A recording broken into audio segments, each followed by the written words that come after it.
Very recently, a brand new activation error has come up on both A8 and A8X devices, meaning like an iPhone 6, iPhone 6 Plus, iPad Air 2, Touch 6, stuff like that. And this is specifically on devices running iOS 8 through iOS 9. If you're active in like Legacy Jailbreak or have attempted to activate one of these recently, you have definitely seen this error. It seems to be very similar to what we have on A9 iOS 9 with the same type of issues and everything, and not like an activation loop like we see with A5 and A6 9900 IMEIs. So like the common things like cellular specific devices deactivating when connecting to Wi-Fi and giving you an error where it tells you to update. Now, as this error has only popped up very recently, we really do not know what is causing these issues. But as always, these issues usually stem from Apple messing around with something that affects older devices on older versions. My theory around this personally is that Apple, of course, recently released new iOS updates for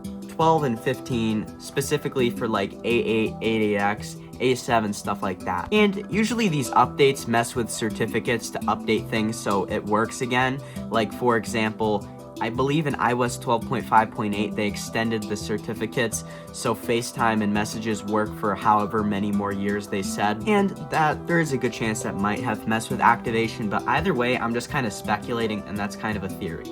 And no, I don't think Tim Cook personally said, hey, let's just shut down the activation server on iOS 8 and iOS 9 on 8 and 8X, and was like, hey, I hate these people that won't update, so we're just gonna screw them on these older iOS versions. But who knows, maybe Tim Cook is really just some huge evil mastermind that really cares about older devices that aren't making him much money, so who knows. But there is of course one thing I can guarantee: Apple 100% broke something on their end where these things do not activate, and just like A5, A6, which happened recently, and of course we do not know where any of this stems from. They break a lot of things very frequently, like the App Store on iOS 6, iOS 7, iTunes Store on iOS 6, iOS 7 and below, stuff like that. So it is very common for this to happen. And to be honest, I don't see them fixing this because they really don't care about these older devices. If they want to fix A5, A6 very recently, which happened, if they wanted to fix A9, iOS 9, which of course popped up a while ago now, they would have done that already. They have not done that already. They put no effort into fixing these older devices, so do not expect them to like fix like whatever activation issues we're having at the moment. And the sad thing about specifically A8 and AAX at the moment is there's no way to upgrade to a newer version with better and guaranteed working tickets and just restoring back to iOS 8 and 9, as at the moment SCP and baseband would overall be broken, just rendering these devices mostly unusable unless you want to deal with all the issues that come with no SCP and baseband, like no Touch ID and a bunch of other random issues, which is not good. Although you may attempt to save all of the files required to keep these fundamental features and restore back to them along with your blobs, but there's a good chance you cannot access the key bags from Mount 2 and SSH, meaning you can't restore back, as 64-bit is very inconsistent when you're trying to download something from that specific mount, and that is completely needed if you want to do a future restore back to iOS 8 and 9. Supposedly, some people at Tertis Marula are considering implementing A8 into their project though, as A8 and AAX have the same exact exploit as A9 and A10 known as Blackbird. It's basically just an SCP-ROM exploit. But of course, this is not guaranteed to happen at all, and don't go bugging the people working on this about AETA, because who knows if that'll even happen. And I bet they're already annoyed about people asking that constantly, because it's always constantly asked, like, when are you going to implement A? I don't really know if they even will.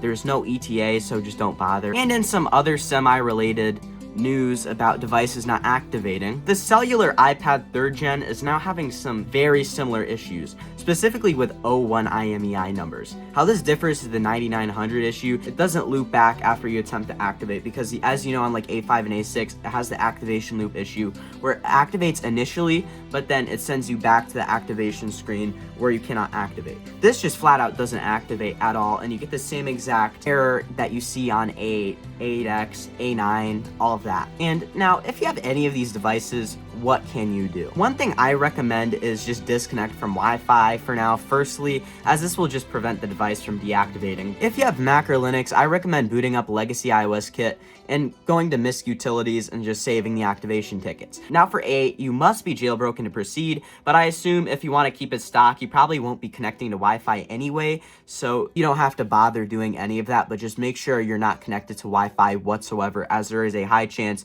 you will deactivate. But otherwise, jailbreak, and if you want to jailbreak, just go to iOS CFW guide, find your specific device, find whatever iOS version the device is running. It'll tell you whatever jailbreak you need to install.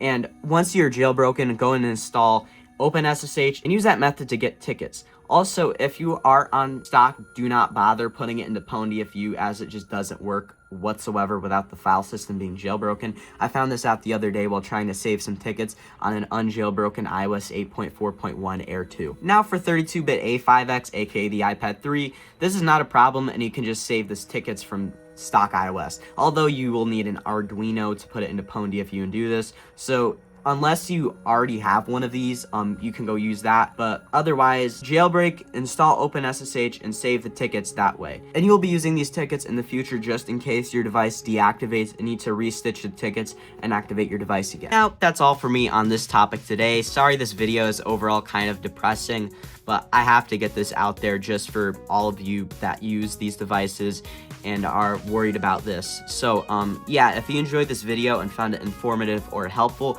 please consider dropping a like, subscribing with notifications on, and sharing this to someone that would also do the same. Check out my socials, which will be in the description and in the end card. And this has been Derek from CertifiedLegacy, and I'll see you in the next video.